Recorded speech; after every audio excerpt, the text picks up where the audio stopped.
titular del CIPEC y al mismo tiempo, bueno, el número uno dentro de una organización, Accenture, permítimelo. ¿Cómo estás? Bienvenido. Sergio, gracias por este rato. Buenas tardes.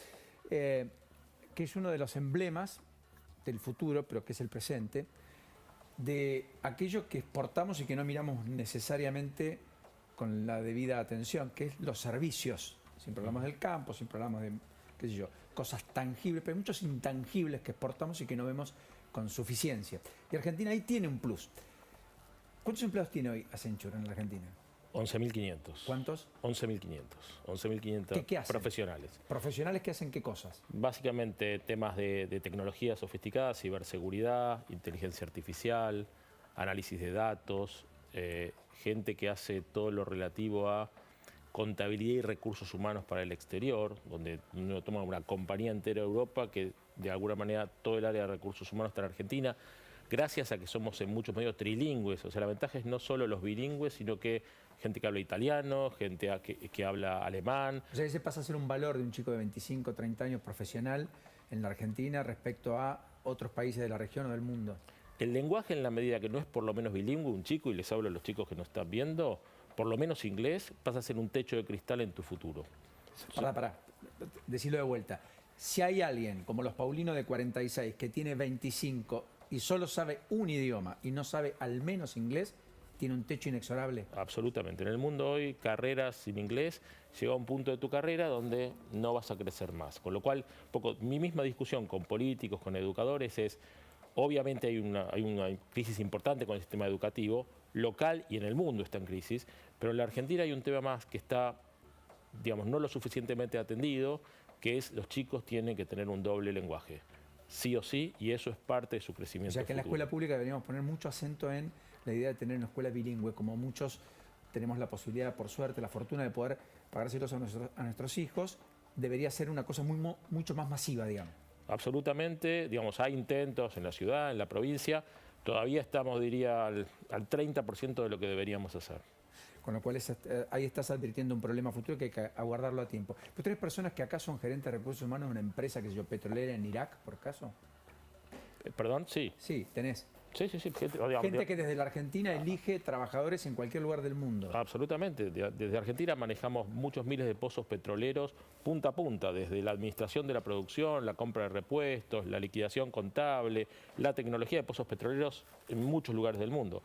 Ahora, lo que pasa es que ese contador que está en el pozo petrolero, si no es bilingüe, se quedó en un punto donde no va a crecer. Hace 2 semanas estuve en Córdoba, en la Universidad Nacional de Córdoba. Lugar espectacular por la calidad de recursos humanos. Charlando con varios cientos de chicos. Por nada le dicen la docta, ¿no? Exactamente. Primera universidad de la Argentina. Correcto. Entonces, con los chicos, ustedes pueden ser fantásticos economistas, tecnólogos, lo que sea. Si no tienen el segundo lenguaje, esa puerta existe, pero no la van a poder abrir. Está la puerta y no tienen la llave. Entonces, incluso las universidades en general en Argentina, salvo algunas privadas que le dan mucho, pero la universidad pública, que es el real motor de movilidad social, definitivamente le falta poner inglés, no solo como obligatorio, sino como materia de esas pesadas de cualquier carrera.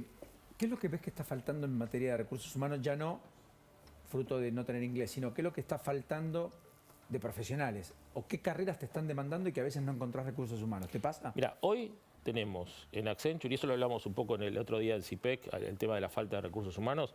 Hoy en Accenture tenemos 1000 posiciones abiertas de gente de tecnología, ingenieros, licenciados en administración, licenciados en recursos humanos. Posiciones abiertas quiere decir que estás buscándolos. Que si el lunes me aparece la persona correcta en la puerta, la tomo. Así de simple. Ahora, ¿con qué ingresos? ¿Con qué salario promedio? El salario promedio que tenemos nosotros está en los 260.000 pesos, para una edad promedio de 28 años. ¿200? 250.000 pesos para edad promedio de 28 años. Por supuesto, es gente formada, que se educó, el promedio tiene 4 o 5 años de antigüedad. Pero son sueldos, digamos, creo que muy competitivos, ¿sí? O muy dignos en la realidad. Bueno, y en esas 1000 posiciones que tenés abiertas, ¿qué necesitas? ¿Ingenieros? Básicamente, hay un déficit de ingenieros muy alto. Ingeniero, digamos, yo soy ingeniero, digamos, o sea, el desempleo es negativo porque hay más lugares que ingenieros, ¿sí? Gente de tecnología, gente de recursos humanos, gente de administración. Pero déjame el punto porque hay un paradigma que, digamos, los porteños especialmente pensamos mal. Digamos, uno tiende a pensar el talento, o lo pensábamos antes de la pandemia, como que la gente está en las grandes universidades, las grandes urbes. Buenos Aires, Rosario, Córdoba. Correcto.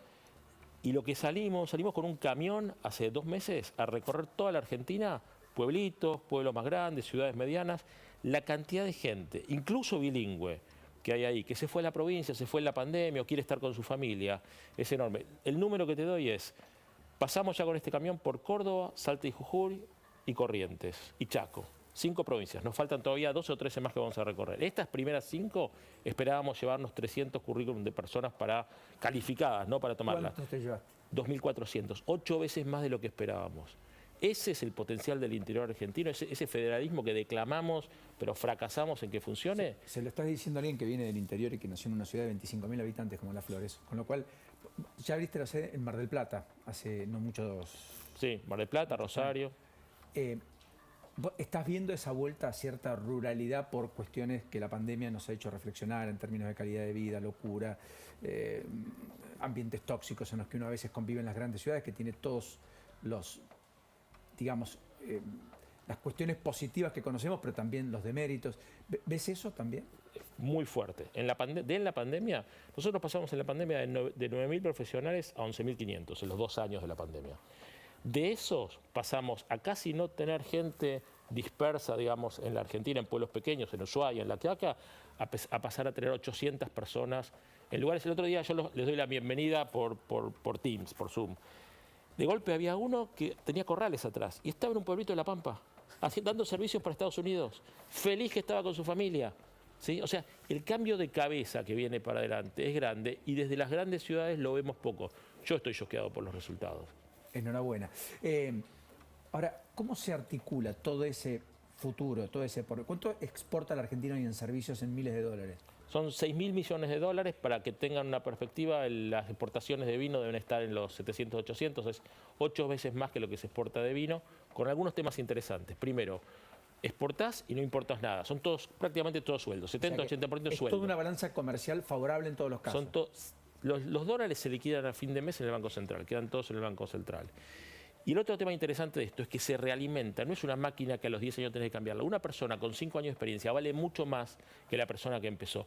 O sea, va creciendo, digamos, por su propio peso en el tiempo. Y el mundo está absolutamente escaso de talento. Durante la pandemia, nuestra estimación, que es aproximada, se crearon puestos de trabajo, de servicios y tecnologías no cubiertos en el mundo por cerca de 1 millón de puestos de trabajo, que pueden ser atendidos de cualquier lado del mundo. No tiene que ser. Enorme novedad de estos tiempos, fruto del avance tecnológico, que ya era preexistente a la pandemia, pero que la pandemia potenció. El empleo es fluido, de cualquier lado para cualquier lado. Ahí está la oportunidad argentina. Y viste que todo el mundo dice, no puedo fabricar más autos porque faltan chips acá. Acá esto no tiene ningún problema logístico. Es una fibra óptica, que en eso sí hay que invertir en 5G y todo. Acá entonces estás diciendo, tiene que llegar el 5G, hay que licitarlo rápido y tenemos que tener una conectividad mayor y mejor. Definitivamente. Pero déjame decir la verdad, vamos a ser francos. En la pandemia que nos agarró y pensamos que iba a crujir toda la tecnología, digamos, digital e internet, anduvo bien. Vamos a reconocer las cosas que funcionan bien, porque si no parece que nos flagelamos. Sí, pero con bemoles, de todas maneras. Vale la pena decir que también era bastante recurrente, se cayó. Sí, el tráfico multiplicó. Mi susto personal los primeros días de la pandemia es esto aguantar cuando multiplique por 30 el tráfico de todo esto, y la verdad que está funcionando. ¿Cómo se articula todo eso con una macro como la que tenemos, con discusiones políticas altisonantes como la que tenemos, con un presidente que no se habla con la vice, con un gabinete siempre a los altos? Mira, el punto del discurso de apertura de la cena de CIPEC que tuve que dar, donde había muchas de la expresión política, digamos, diversa, variopinta además.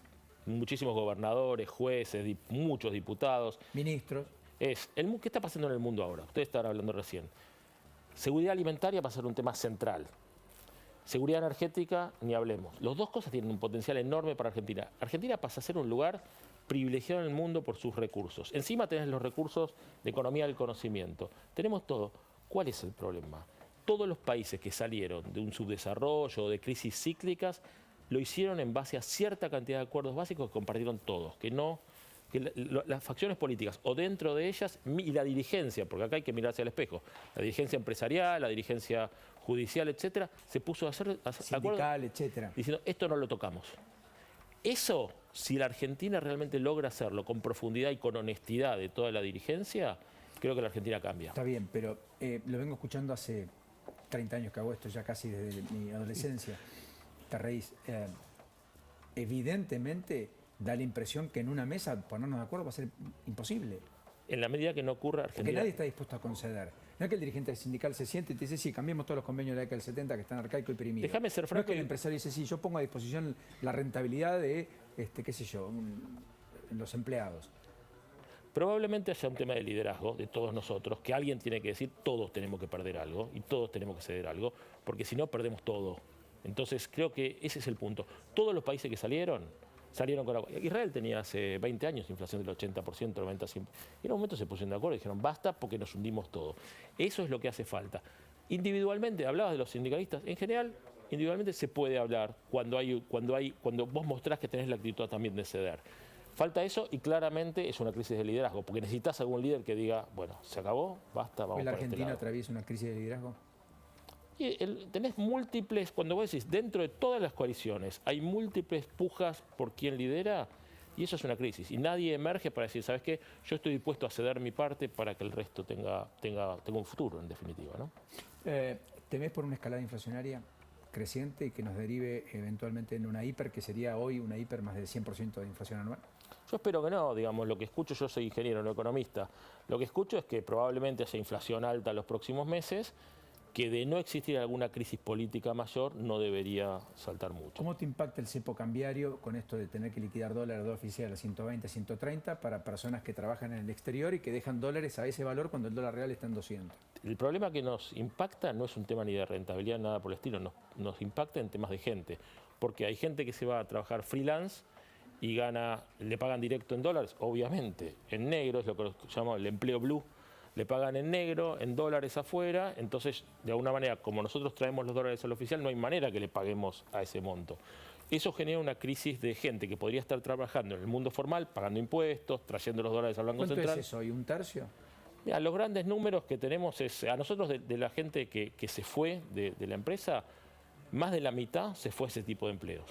O sea, está generando un agujero grande de empleabilidad.